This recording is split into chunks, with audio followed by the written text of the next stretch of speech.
Welcome to the Pulsating Biology. We are covering the chapter Nutrition and Plant for the O Levels Biology, and in today's video, we are covering the protein topic in a much more detail. And first, we are going to learn about the protein deficiency and how is protein so important for our body. So basically, protein is a very essential component of our body in the purpose of our growth and repairing the damage, and the deficiency of protein can lead to many problems in the child and can develop many diseases. We're going to discuss those diseases, but first we need to learn how the body reacts to the deficiency of protein. When the body is deficient in the protein, it causes weakness. So the number one pointer that tells us the protein deficiency of body is the sign of weakness. Whenever a child or an adult feels a weakness in the body, there's deficiency of a protein. Then there's a wastage of muscle and a thin, lean body. Whenever there's a protein deficiency, the person suffers from a very thin, lean body, and it loses thin, lean body, and also it loses the muscle mass. The mass of a muscle is lost by the body. So the mass of muscle is basically lost whenever there is absence of a protein, since protein is required for the growth. It is also very importantly known for stunted height and growth retarded, since it is associated with the word growth. We say that whenever there is a deficiency of protein in any kid, we say that he suffers through a stunted height. The height does not grow of that child. Other than that, we also know that the abdomen swells up and his skin become very dry. What reaction does the protein has towards his skin is that it become very dry and scaly whenever there is a deficiency of protein. Also on the abdomen, it reacts in the way that the abdomen swells up in the requirement for the protein. So whenever an abdomen is swelled up and the skin is very dry and scaly, it is a sign that the body is deficient of a protein. It also causes several diseases that we're going to discuss in the terms of biology. So the diseases that they do, two of the main diseases that protein mainly cause is the Kwashiorkor, which is a very common disease due to the malnutrition or due to the protein deficiency, and the other one is the marasmus. These are the two common diseases that are caused by the deficiency of protein. Since the protein is very important for our body for the growth and the other purposes of the body, that is the repairing the damage, these all are the causes that can be present in a person who is deficient of a protein, such as the weakness, the thin lean body, the mass of that muscle should be blunted, and then there's a stunted height. The height might not grow. Then the skin may appear as dry and scaly, and the abdomen may swell up. This is the reaction that body gives in return to the protein deficiency.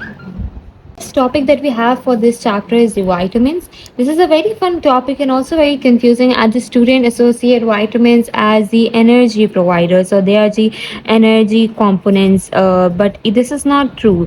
The vitamins are not the energy components, since they are produced by our body. Instead, they are essential for the growth purposes, the growth and for the development. The main purpose of the vitamin is the growth and the development. Students usually associate with the energy component. It is not an energy component and also not produced by our body. Instead, it is responsible for the growth and the development. We can define the term vitamin as the organic molecule that is an essential micronutrient. It is not a macronutrient, it is a micronutrient which an organism needs in a very small quantity, not a very small quantity, actually a small quantity, and it cannot be synthesized. This is an important point, that it cannot be synthesized.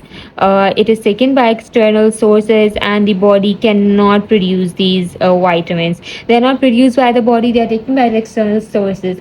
However, their deficiency can cause many disorders based upon which deficient of vitamin it is going through. There are several vitamins that we're going to learn about them, such as there are fat soluble vitamins and the water soluble vitamins. So vitamins can be divided simply into two types. There can be fat soluble vitamins, and in the other kinds there can be water soluble vitamins that we're going to discuss later. But first we need to know that there are two kinds of the vitamins, and they are taken in higher doses that may cause toxicity. What are those fat soluble and water soluble vitamins? Basically, the fat soluble vitamins are made up of the lipids.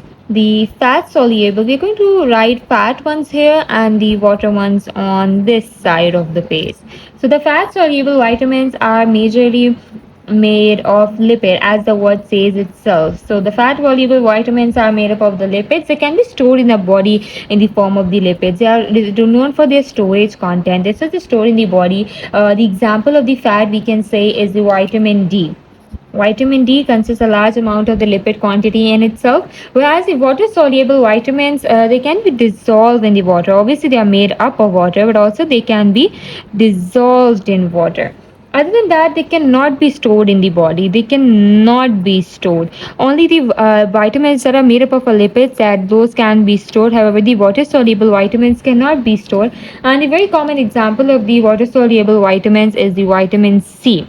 Vitamin C is totally dissolved in the water, and also it cannot be stored. Thus, the very common example of water soluble vitamin is the vitamin C, whereas the fat one has the vitamin D, since it contains more quantity of the lipids. Whenever the vitamin contains lipid, it can have a category to be stored, whereas the water one does not store it. This is all you need to learn about the vitamins for your syllabus of O levels biology.